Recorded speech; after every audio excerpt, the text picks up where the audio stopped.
I bought another car to go on the fleet, and after 1 month, it is now ready. It has been to the body shop and it has been to the mechanic. We went to get some little smaller parts from AutoZone. So the car has also taken its first trip. From my experience, four-door sedans are the best cars for this area. Now you will have to do the research in your area to determine what kind of car you need in your area.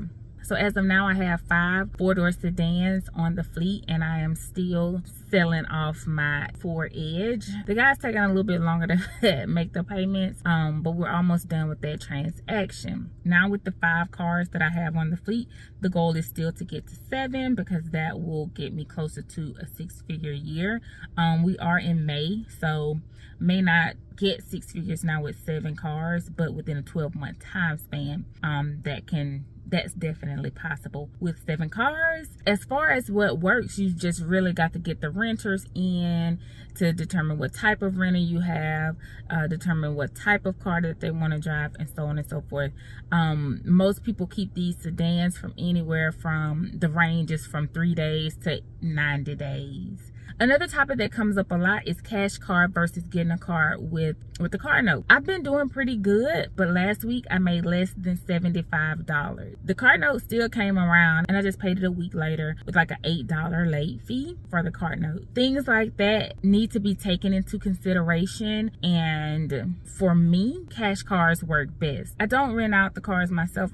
I'm in a consignment program, so the consignor, he does have some guidelines and stuff that we also have to abide by. As the business continues to grow, the CEO has decided to go ahead and hire a rental associate to take him out of the day-to-day of the business. So we made sure to go over all aspects of the business, including how we do our contracts. So when I decide to go in and help businesses, I like to help with businesses that have already started the process of hiring, or that's ready to hire like immediately, because you're gonna need to get somebody in there to help you to get you out of that hustle. Because if you're doing it all by yourself, then the business cannot grow because you are too bogged down in the day-to-day. Hiring and onboarding team members can be exciting, or it can be overwhelming.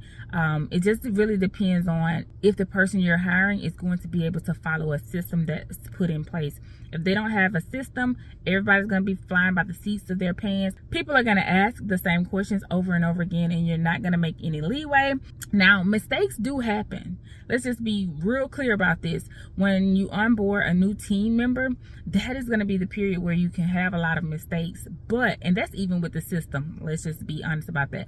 But if you don't have a system, it's way worse. So what I have done for the car rental business is implement systems. They are mostly manual. We are looking to go ahead and, start the process of automating them.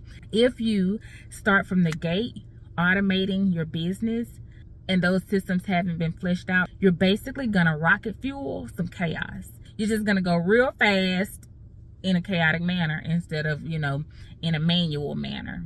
So it's best to make sure that your systems are fleshed out, that you put in some systems, made some iterations, and then taking it from there. So listen in to how he explains the contracts for the rental car business.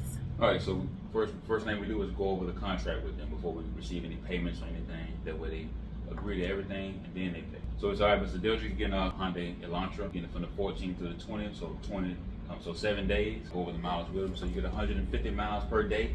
And then anything over that is 10 cents a mile. So for a full week, you get 1,050 miles for the week. And then tax, surcharge, and fees. There's no smoking in the vehicle.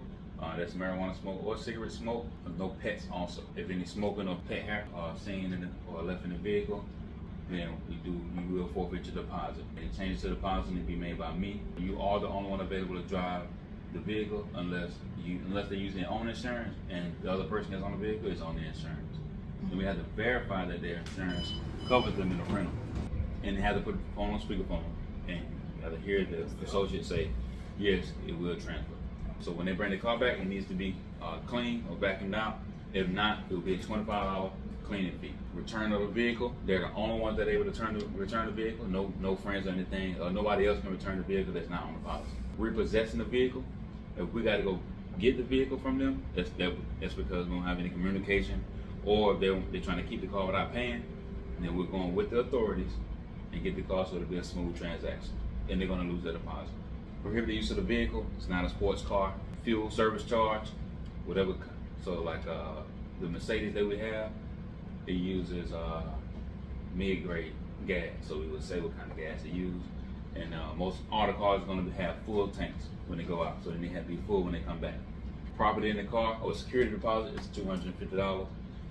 Property in the car, if your property gets taken while you have possession of the vehicle, that's on you and your insurance. But if they leave anything in the vehicle, when it comes back, we'll have it in our storage room over there. And then collections, if you go through a toll, get a ticket, if the car gets towed or anything of that nature, then it'll be on them. That'll be forwarded to them.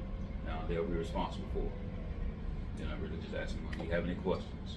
And then we need to make sure that we add, like, if anything happens to the car, like an engine light comes on or the car starts shaking, that they immediately contact you. Like, don't keep driving the car for 2 days with some type of issue like that.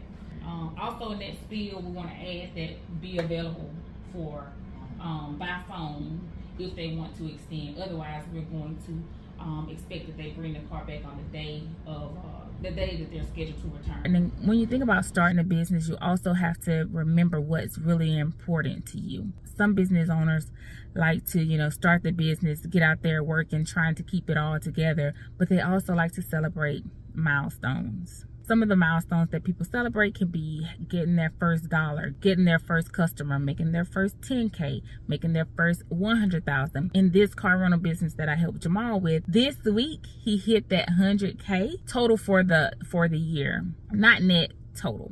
But that is an amazing accomplishment and something to celebrate. When you think about growing your business and you start sharing your excitement and stuff with other people, people are going to have ideas for how they think that you should run your business.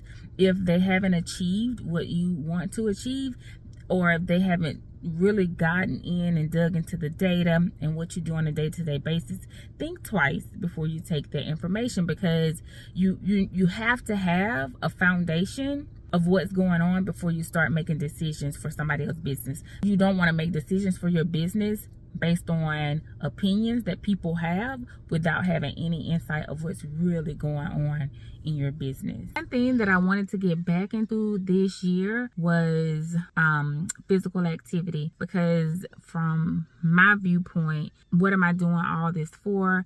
Trying to have extra income and trying to secure financial wellness without having the physical and the spiritual wellness. There are times that when you focus on something, right, something else gets pushed to the side. But we're in Alabama weather. It's nice and breezy. So I want to get out and get moving. I have been walking for the past 6 weeks at different parks that's in the community, and today I just pulled up and I'm about to get some miles in right now. Let me show you the view.